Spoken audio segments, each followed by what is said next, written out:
Hello and welcome to our webinar. This is question and answers with the scholarships team. My name is Daniel Sauvé. I'm the scholarships manager at the American Indian College Fund. I do have a presentation. Let me share that. Um, that'll answer a lot of the questions that'll probably come up, but feel free to also share any, as we get into it. We can share questions in the chat, and my colleague Mandy Not Afraid is in the chat, and she'll answer your questions there. We'll also bring them up and talk about any questions here on the webinar. All right, we got Tessa joining us from Greeley, Aiden from Pierre, South Dakota. I'm here in Colorado, in Aurora, Colorado.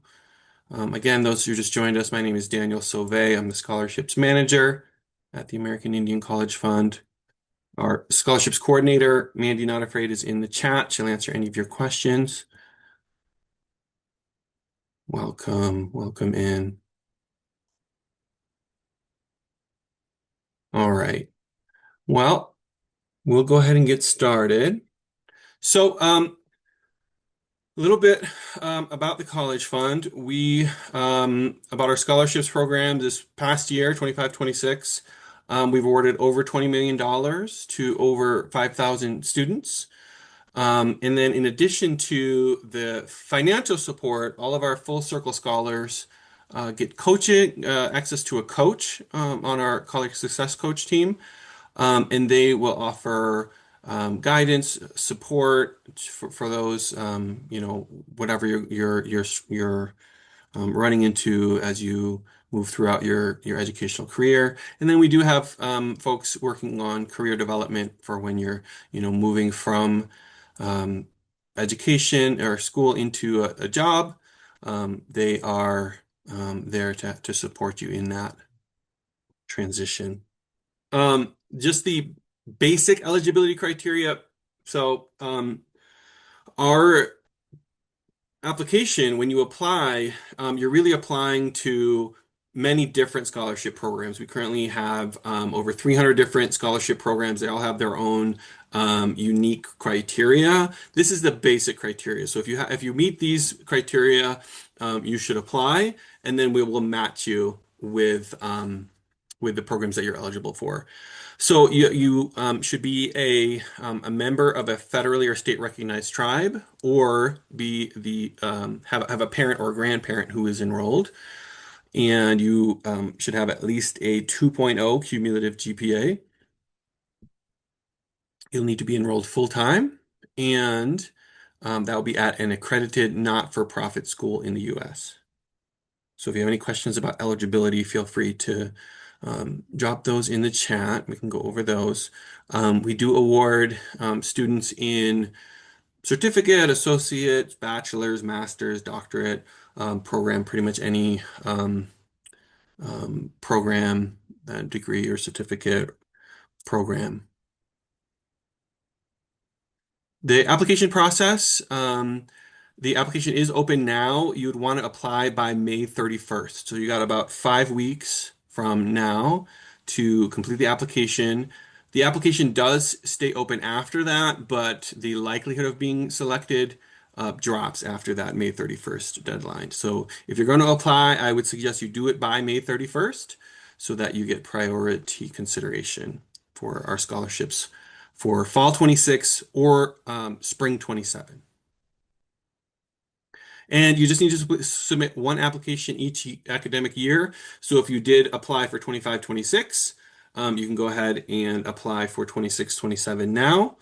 Or if it's your first time, you can go ahead and create that application and make sure it's in by May 31st.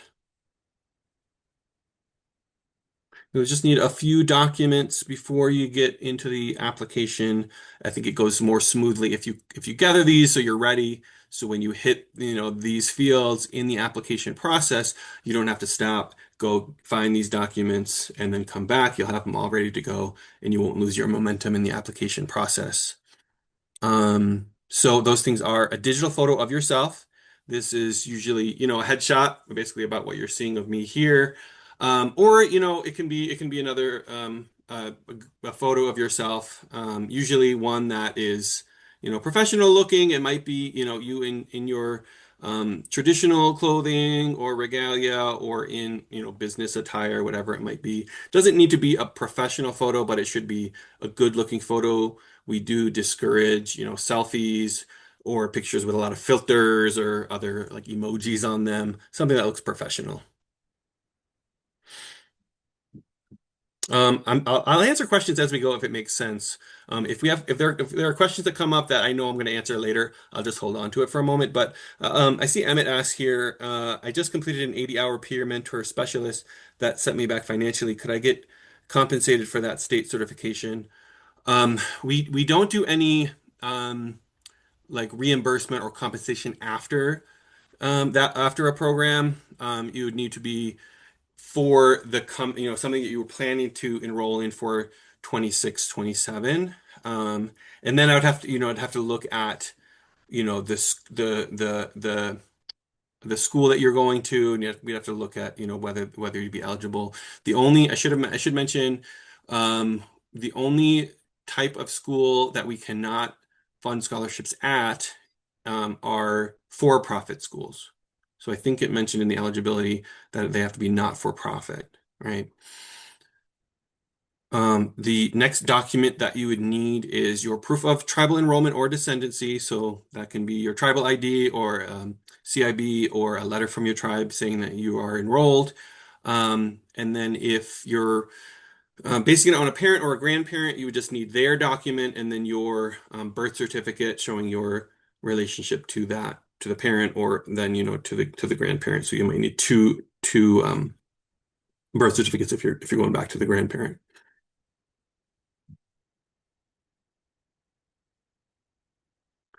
Um, so this is what our application portal looks like. You can reach it at collegefund.org/apply.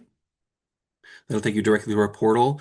If you're looking for more information about our scholarship programs, head over to collegefund.org/scholarships, and that'll contain more information about our programs, and it'll show you the eligibility criteria and has some frequently asked questions and tips for your application.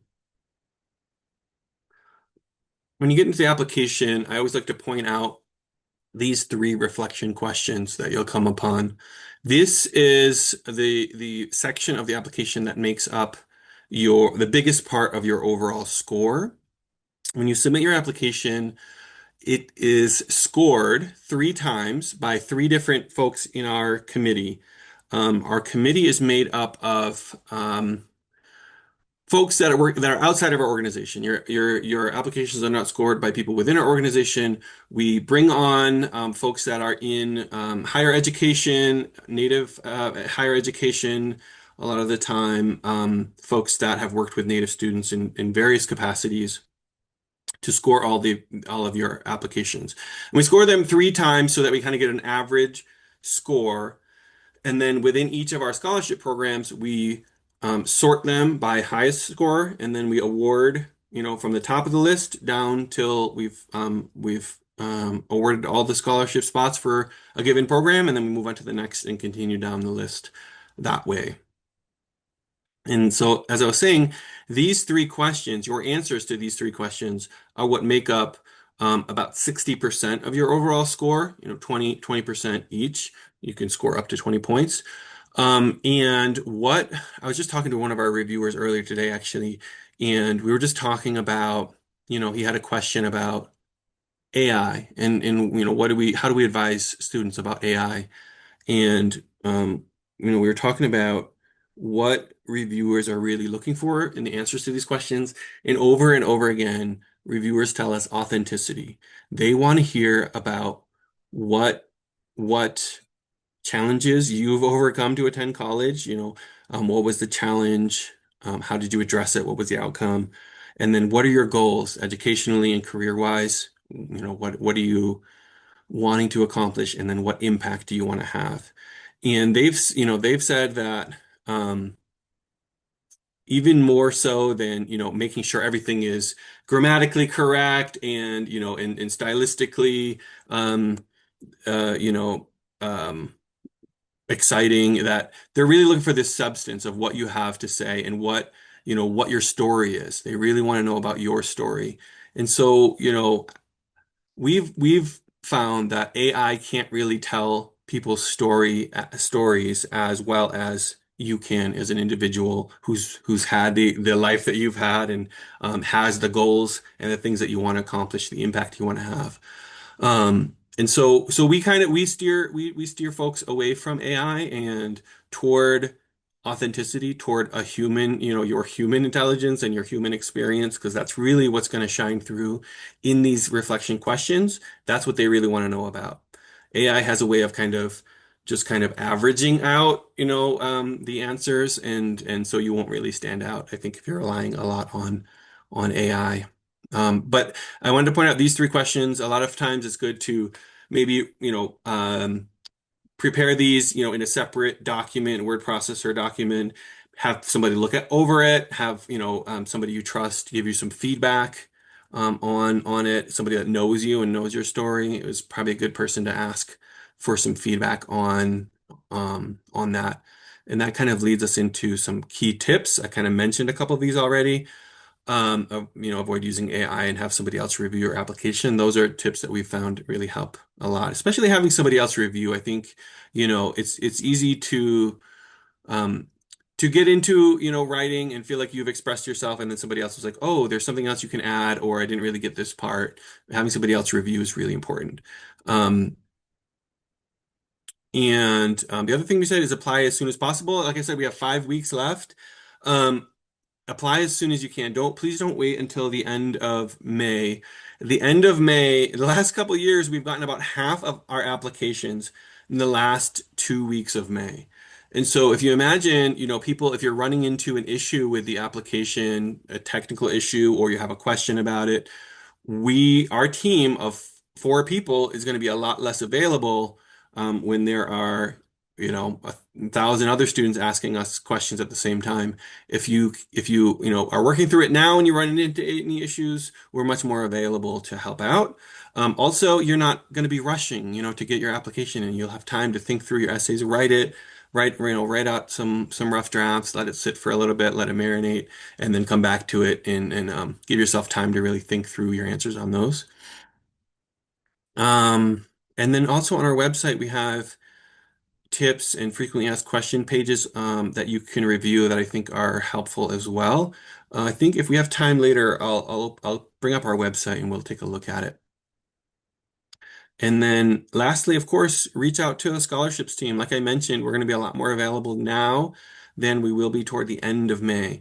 So go ahead and, start your application at least now if you haven't already, and we're available to help you. Um, if anyone has come in, go ahead and ask any questions you might have in the chat, and we can, bring those up in the presentation here. So if you do need to reach out to us, there's our 800 number, 800-987-3863. As we get busy, sometimes it's easier to reach us by email at scholarships@collegefund.org. The four of us on our team have access to that email inbox. So when you reach out to us, we'll get back to you as soon as we can. With any question about the application process, or if you're just not sure, how to fill out any piece of the application, you can reach us there. Some other resources we have available. Collegefund.org/students is our website that has other things beyond scholarships. And then you can follow us on social media at Native Pathways and on YouTube at collegefund.org. There's some other tools there too. The Connect platform is about networking, internships, job, kind of that, more career focused, and same with that focus too. It's an assessment that will help you think about and figure out what kind of career you might want to pursue. Our Native Pathways guidebook is a reference for those who are moving from high school into college for the first time, and some of the things you want to think about, as you're choosing a school and navigating, and going into, a college or university. So I see a question from Dana here. Are the scholarships tiered by grades, test scores, and by essay, or are they all the same amount? So the scholarship programs, I mentioned, you know, over 300 different programs. They all have their own criteria, and they also all have their own award amounts. So it depends on the donor, kind of what their priorities are. Some want to award a lower amount to more students. Some want to award fewer students more. And it depends. Some of them, so I mentioned our base criteria is a GPA of 2.0. Some are 2.5, some are 3.0. But they aren't always, the ones that have the higher GPA requirement is the higher dollar amount. It doesn't always work like that. It really is a mix of a lot of different criteria and award amounts for scholarships. Generally, the scholarships are in most of them are in the $2,000 to $5,000 range, mostly around $3,000 per year. So that's $1,500 per term. But we do have some that are up to 15, $20,000 a year. Those are not the most common, but we do have those. We have one this year that was a full year, a full ride to Harvard Law School, and that's obviously our biggest dollar amount scholarship. And then we have some scholarships that are award more scholarships to at a lower amount. So like our Sovereign Nation Scholarship offers $2,000, but they award a lot, over 100 students.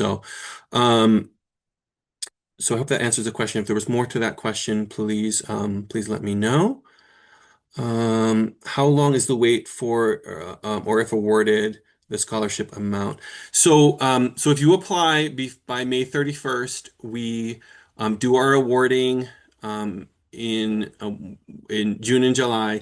End of July, we notify everyone who has applied, whether accepted or denied, to your question, Hunter. Everyone does get a notification email to the email address that you listed in your application. So end of July, meaning July 31st. So it's always the last day of July, which I believe is the 31st. Let me just make sure I get that right. July 31st will be, that looks like a Friday. So that's when we'll send out that email.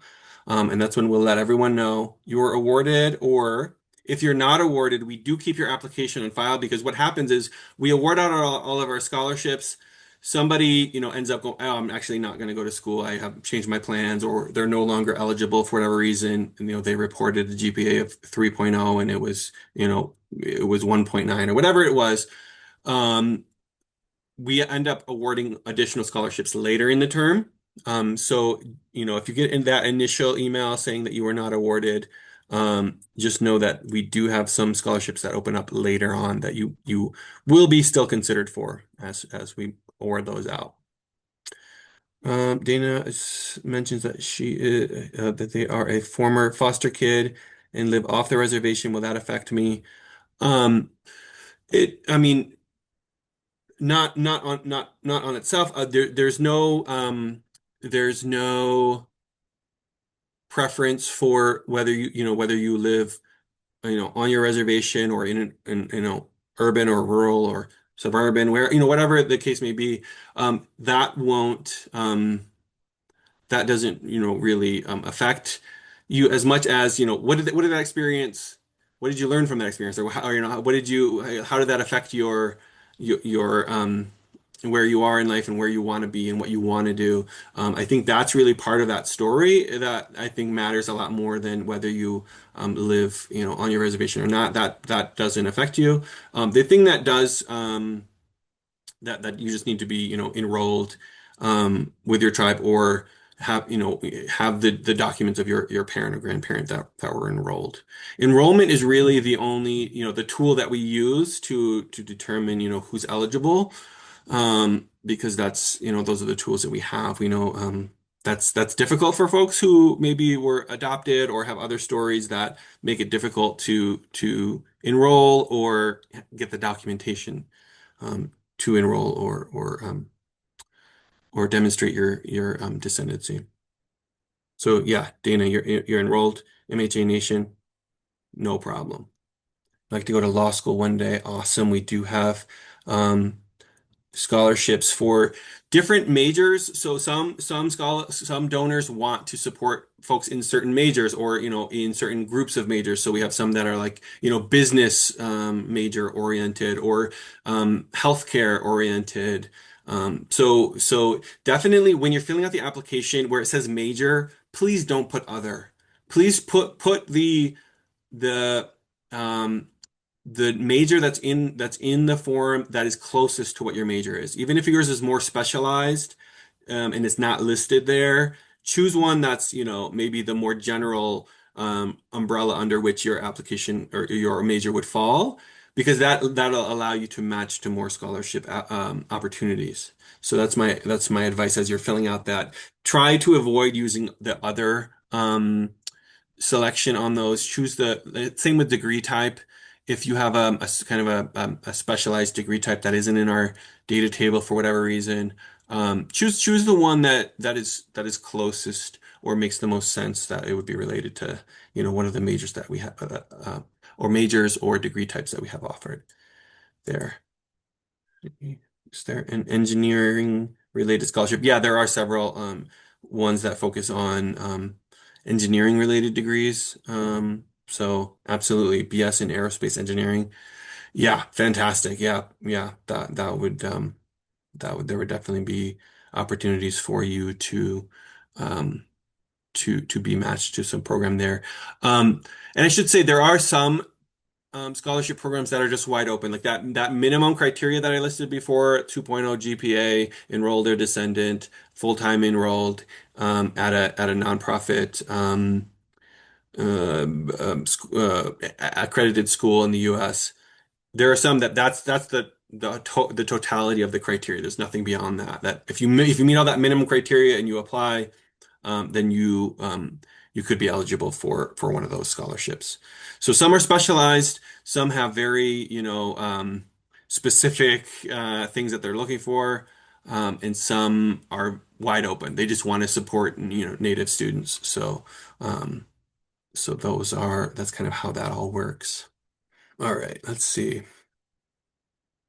Currently accepted into my university under the major of exploratory studies, because I wasn't sure if I wanted to do political science or history. But after researching and talking with people in the law field in law school, I'll be changing major to history. With that said, can I apply for history major scholarships or not until I'm officially in that program? Sorry for the long message. No problem. Yeah, great question. We get this question a lot. Like even for folks that are like, I don't know what school. I haven't even chosen my school yet, and I'm because the application opens, in February, and a lot of people aren't solidified on their plans. Make your what's most likely for you, or what you want to do. Plans might change. Submit your application. So if it's history today, that's what your plan is. Put that on your application. If that changes, email us scholarships@collegefund.org. Let us know that that's you're changing your major, or you've decided on to go to a different school, um, and we'll update your application. And basically the way it works is in our system, it auto matches. So it looks at all the criteria of all these 300 different scholarships, looks at all the fields in your application, and it auto matches, right? So when something like that changes, what we do is we clear the slate of whatever programs you've matched to. We run matches again, and then we see what match programs you match to with your new major or your new school or your new degree program, whatever the case may be. Just make sure you let us know as soon as possible, because if we've already done all the awarding, and then we find out, oh, actually, Trinity's no longer a history major. She's some other major, and we've already awarded out all the other scholarships. We might, have to put you back on hold for another program. Does this webinar count toward our spring scholarship component? Um, Aiden, I'm assuming you're a current scholar that has spring scholarship components. I don't believe that this is part of that, but I'll be completely honest. I'm not super on top of all the components for all the different scholarship programs. So follow up with your coach with that question. So for those who might be wondering what we're talking about, when you are awarded a full circle scholarship, you're connected with a coach, as I mentioned, and they have a few things that they'll want you to complete, which is like a meet and greet and a survey and a couple other things. Most have a few, and then there are some scholarships that are more involved, and they might have certain you know they'll fund you to go to a conference or something like that. So it depends. Again, it depends on the program, how involved those excuse me, how involved those components are. So Aiden, that's a great question for your coach. Um, they could tell you what might need to be completed. Great. Yeah, any other questions, feel free to drop them in the chat. I'm going to pull up our website here. And let's go back to if you go to collegefund.org, and I mentioned if you go to collegefund.org/scholarships, that'll take you directly to our scholarships page. You can also navigate from our homepage to the for students drop-down menu, and the first selection here is scholarships. You'll find a link to our scholarship application portal, which will take you right to that portal. Oh, it'll look like this. And you'll just need to create an account, log in, and you forget your login, please just use this forgot your password. If you don't know your username, email us and we can send you exactly what email was used to create the account. If you could be one of several of your email accounts and you're not sure which one you used, let us know rather than creating a new account. When you create a new account, it creates a lot of extra work on the back end of merging your accounts, making sure we don't delete anything that would cause an issue as we're merging those records. So create a new account if you don't have one, but let us know if you have trouble logging in, um, and um, and then you can submit your application. But going back to the website, we have a couple different experiences depending on if you're a high school student, a student at a TCU, tribal college or university, or at a non-tribal college or university. While you're typing that in, I'll go back to our website here. Um, so yeah, choose whichever applies to you. They have mostly the same information, but a little bit of specialized information. So let's say I'm a tribal college university student, and we click on Learn More. It's going to give us information about scholarship opportunities for tribal college and university students. It'll give you a little bit of information about that basic eligibility we talked about, the documentation you would need to apply. There's a walkthrough video in each of these. So if you are unsure of something in the application, that might be a good resource is to come over here and watch that video. I think it's about 5 minutes. It doesn't take that long. And then there's another link here to the application portal. And then down here toward the bottom in this need help box, you'll find the application tips page, the frequently asked questions page, as well as our contact information. So that email and phone number that I shared earlier. So jumping over to that, let's look at the frequently asked questions page first. So some of the questions that we are talking about, and some other additional questions. How do I demonstrate my tribal affiliation? That's going to tell you just about, what documents you might want to collect before. How are you notified? Again, we talked about that. This says by early August. We have a hard deadline to send that out by end of July. I think we say early August just to make sure, that we hit that. But we always do it end of July. Scholarship application opens up February 1st each year. And then where and how do I apply? And we talked about that. I'm trying to see if there's any other information here that might be um, useful. One thing that we get questions about sometimes is about Canadian First Nations um, uh, um, folks who are studying in the U.S., right? Um, so if you are a member of a Canadian First Nation who's studying in the U.S., you're eligible for the J Treaty. You are eligible for our scholarships. So if you're studying here, you probably will know a little bit about the J Treaty that allows you to live in the U.S. and work and study in the U.S. So if that's the case for you, you are going to be eligible for our scholarships.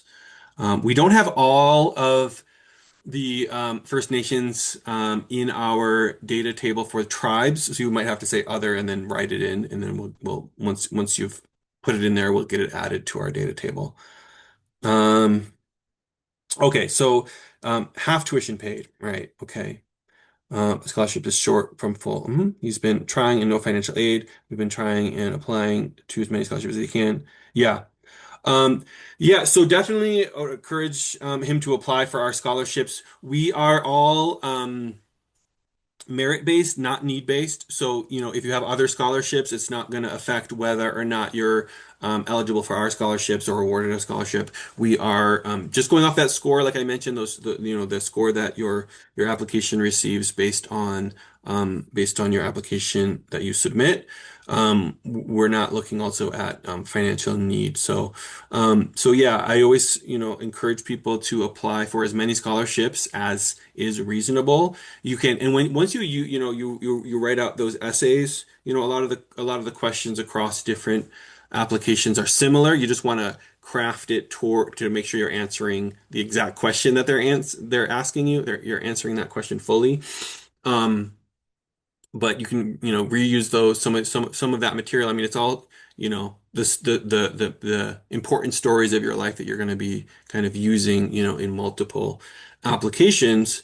But apply for as many as you can. I didn't apply for nearly as many scholarships as I wish I had. Later I finished paying off my student loans this year, earlier this year. And so, I've been out of school for a long time. And so, as much as you can, pay for school with scholarships, you're not going to be having to pay that back. Yeah, thank you. That was a big thing, right? That's a big thing to take on that much debt. And I think a lot of times, when we're young, we don't realize, there's an easier way. Maybe if I'd spent more time up front, applying for scholarships, maybe I'd have less time that I'm paying it down afterwards. So we always recommend folks look at a couple other scholarships, Native Forward being one, um, the Cobell Scholarship being another. I think ACES has a scholarship. Um, but some of the other Native serving orgs, and a we also have other scholarship link. Oh, man, I don't know where that lives now. I think if we go back to scholarships page, it might be down here. We have other scholarships that are good to look at and seeing about. Oh my goodness, why can't I see it now? Well, all the way down here. I see. I don't go far enough down. So we have an additional scholarships page that lists a bunch of those other scholarships. So yeah, we mentioned here ACES, Native Forward, Cobell. These are our National Native Scholarship partners. But then we have a whole bunch of others, and you can search it, by keyword to find some other opportunities.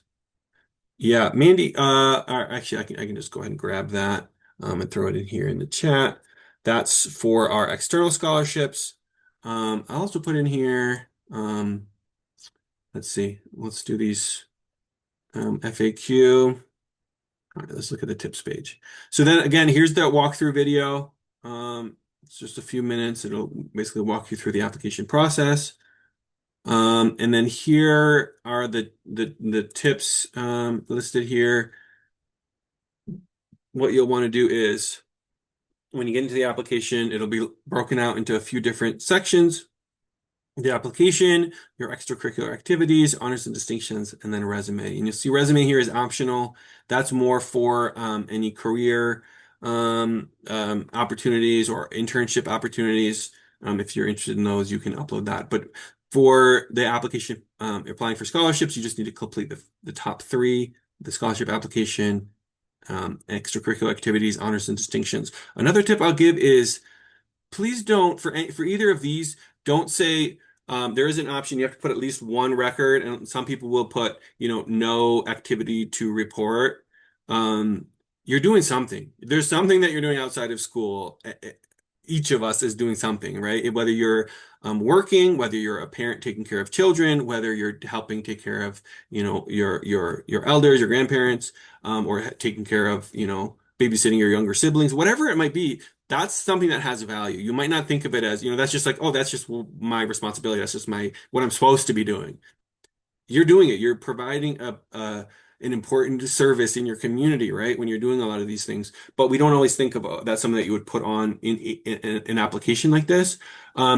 Those are things that have value in our application, and our reviewers, score those as valuable things. So please put those things in here in the extracurricular activities, honors and distinctions, any honor that you've gotten, whether it be from your community, whether it be from your school or from an athletic organization or some other academic organization. Make sure you don't be too humble when you're filling this out, that you undercut the things that you're doing, because you're doing some important work out there, I'm sure. All right, so we got another question here. Let me look at this. When writing the essays, there are a few very important parts of my life or events that I feel all tie together or are almost equally important. What do you recommend for writing essays for these scholarships? Should we just focus on one or two main events that can lead our essays? I hope this makes sense. It does make sense, because one of the things, yeah, this is a real challenge because you have a maximum of 300 words. So the first thing I'll say is you want to be, as you're writing these essays, you want to be using most, if not all, of those 300 words. So I was looking at one of our previous recipients of that Harvard Law School scholarship, and I was just like curious. I'm like, because it looked like they were like, packing a lot in. And I'm like, I wonder how much of these words, that she used. And I copied those, each of her essays and put them into a word processing document so I could just do the word count, right? Each of her three essays was exactly 300 words because she was maximizing each and every word. You don't have to go get that intense about it if you're not if you're not that type of person to get that precise with things. But that's to say, uh, putting more detail and experience, giving the reviewers more insight into who you are is better. Now, this you run into the challenge here, which is there's the limitation of those 300 words. And so I think sometimes what I've seen people do is um, kind of within each essay, kind of build on what they talked about before. So you don't ever have to repeat what you said in, the same person is reviewing all three essays. And so you don't have to ever repeat something you said in the previous essay. You can build on it. So if there's one thing you want to highlight in the challenges part and then a different thing that you want to highlight that was a challenge, but it, is the reason for your goals, or whatever your goals are. There's a different thing that led to you having those goals that you want to highlight, and then kind of, it's in the impact of how you want to impact your community. If there's something else that you want to highlight, you can build on them in that way, where you're kind of highlighting something different in each one. You don't have to kind of say, well, this is kind of what I said in the first essay, so now I just kind of have to focus on that through the other two essays. So that's the way. If there are, if you have time to talk about kind of multiple events within one essay and you can fit that into 300 words and it's coherent and it makes sense and it answers the prompt completely. I think that's the other part that we see sometimes, is that folks kind of leave it open-ended and, don't tell the whole arc or the whole story. So when we're talking about what challenges you overcame to attend college, some people would just talk about the challenges, but then won't talk about, okay, how did you approach that? How did you overcome that? And then kind of what was the outcome of your actions that, led you into the next space. So I think those are the things that come to mind based on your question. But the way you're thinking, I think, is right on. you want to pack in as much as you can in those those 300 words. So you have 900 words to really let this reviewer or these three reviewers who are going to score your application know as much about what is important to you. Yeah, because you say there several very important things that tie together because yeah, I mean it's this is all part of one story. And so yeah, that's why I say again, take some time with it to really figure out what, distill it down to what can I put into these three essays? How do I want to approach it? Which of these very, important parts of your life might fit best with each question? Or if you want to try to, um, integrate more than one event into one particular answer. But that's why we say do it, get started earlier so you have time to write, more than you're going to need and then pare it down, cut it down to fit within those 300 word limit for each of those three essays. Um, and then, have somebody else review it and give you some feedback. I hope that is helpful in some way, Hunter. That's just kind of, what came to mind based on your question. Thank you. Great. Awesome. Um, Perfect. Great. I'm going to drop this applications tips link here as well. So yeah, so this kind of walks through the extracurricular activities. You can add, you have a minimum required of one and a maximum allowed of 500. You don't have to put 500 extracurricular activities, but if you can put in a handful, maybe five-ish is a good goal to try to think of things that you're involved in outside of school because we're all doing something. And then same with the honors and distinctions, however many, um, you can come up with for that and in that are meaningful to you. Um, and then once you've completed those three, please make sure you come back and hit this green submit button. Sometimes, it's not the most intuitive thing to like finish each of these parts and then come back to this dashboard and hit submit. So, some people might forget to do that. So just make sure you're coming back and hitting that submit button. There's a piece about the reflection question. It kind of, just highlights that those are really your chance to let the reviewer know about yourself. But these other parts, like I mentioned,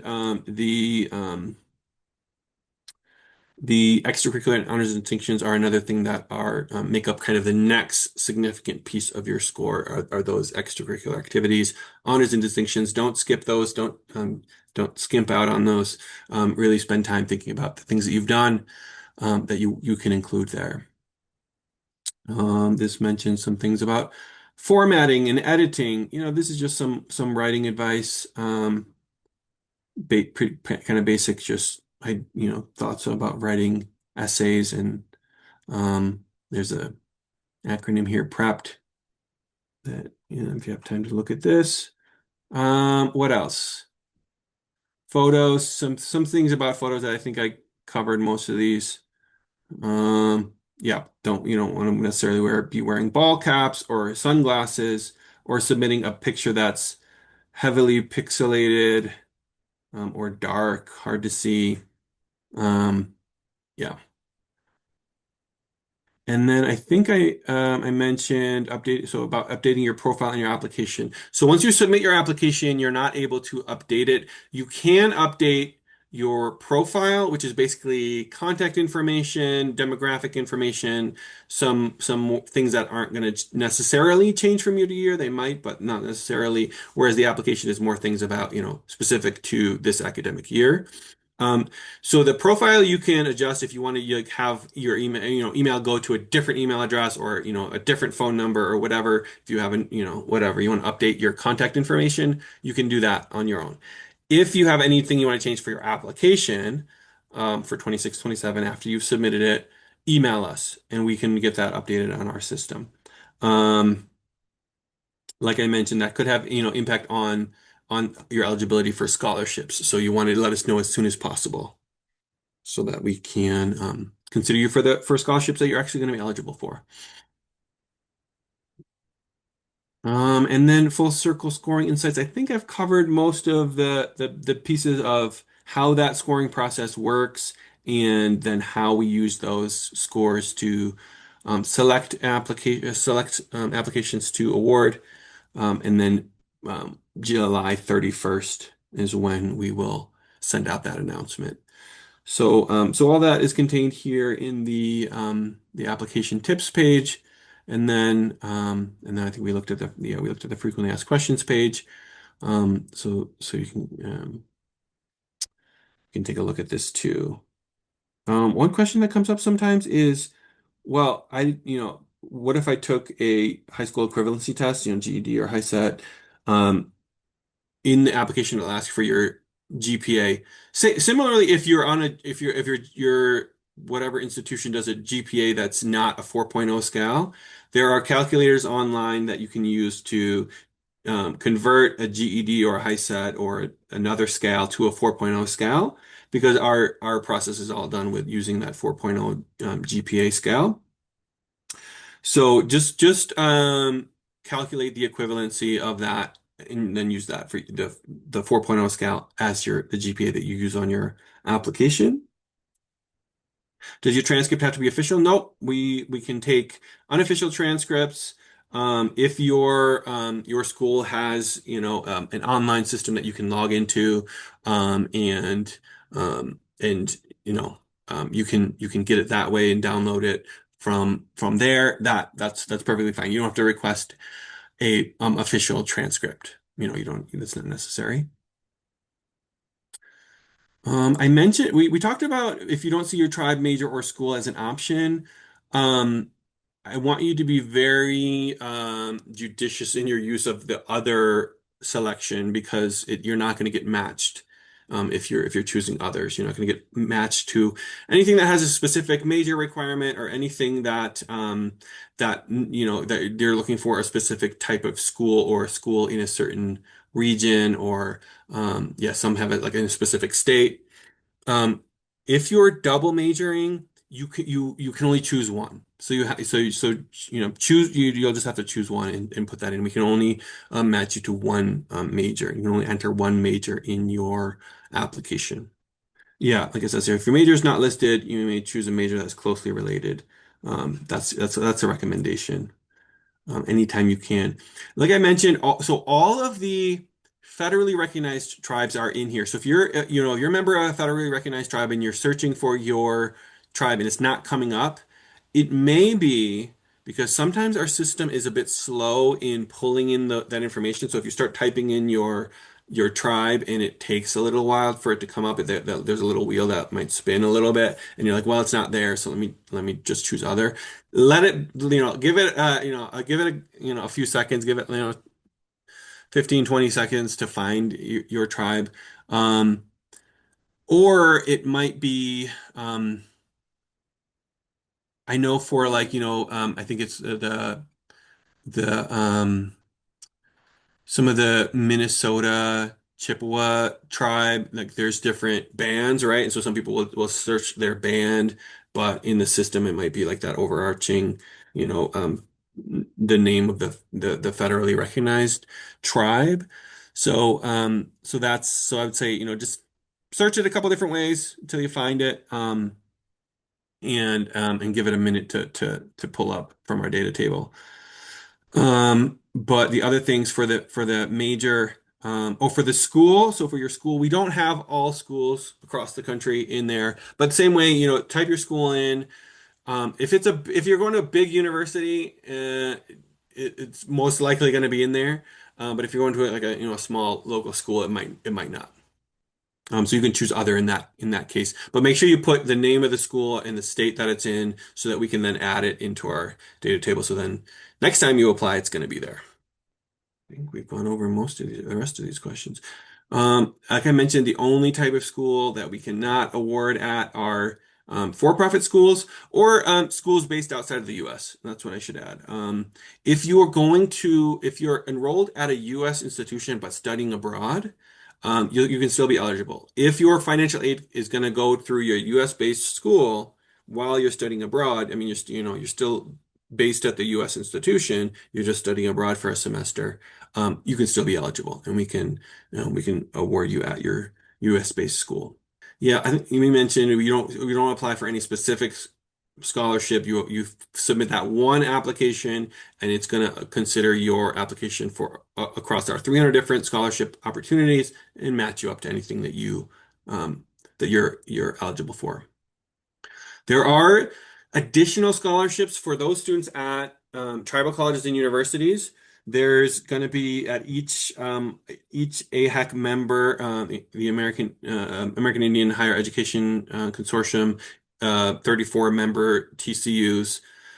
We send a sum of funds to your school with some basic criteria, and then your school chooses the recipients for those scholarships. So that's unique to folks at tribal colleges and universities as part of our mission as an organization to support tribal education. Um, so that's just another program that you don't have to fill out a different application, same application, and then your school, your financial aid office, or your school has a process by which to administer those funds. So we got about, well, 4 minutes left here. If anybody has any last questions, feel free to drop those in the chat.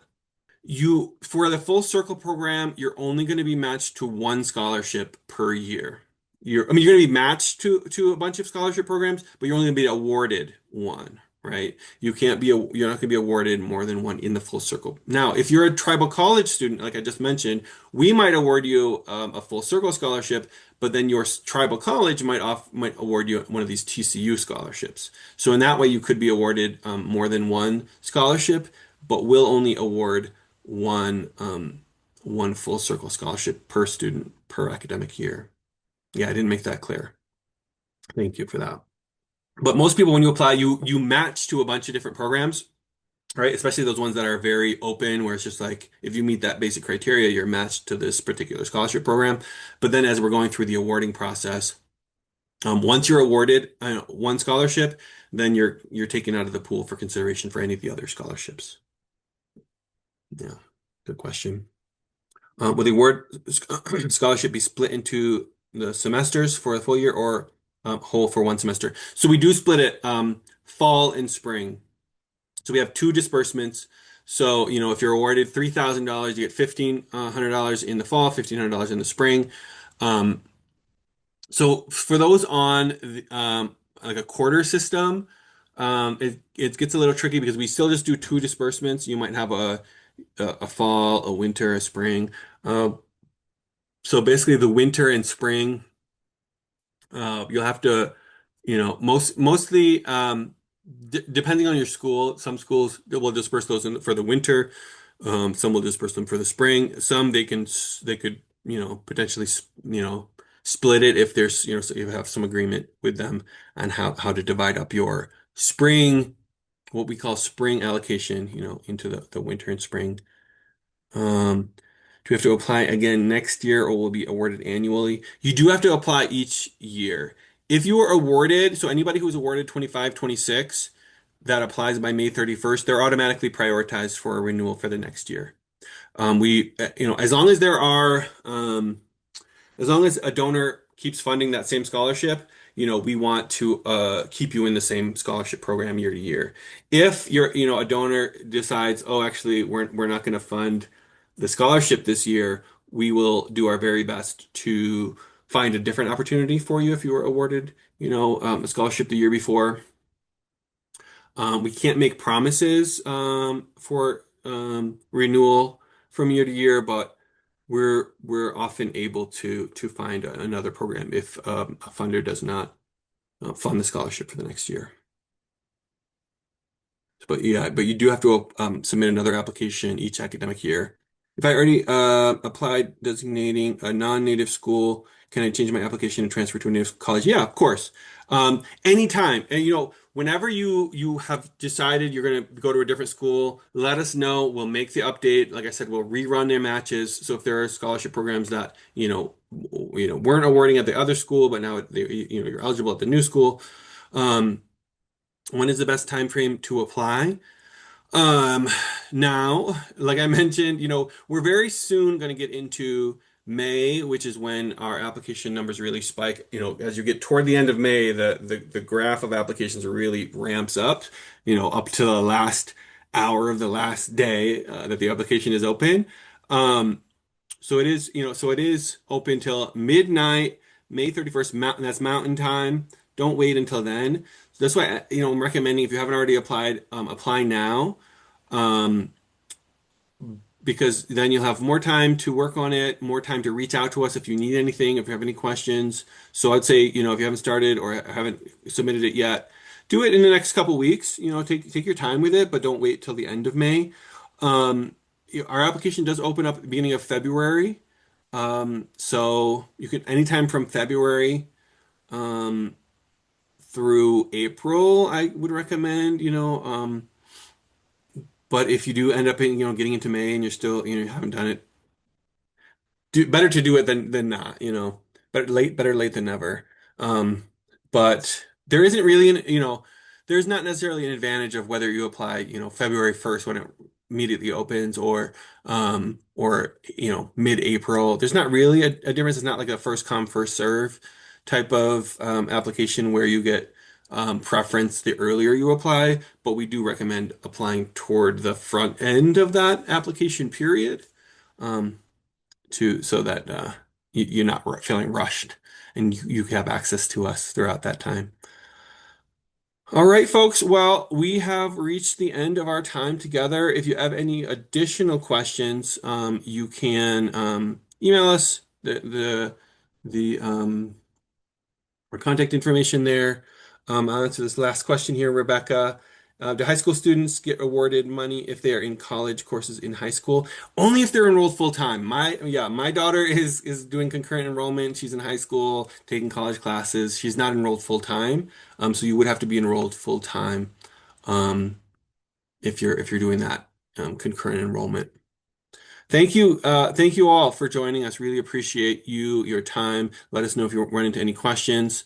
And we look forward to reading your application. Thank you.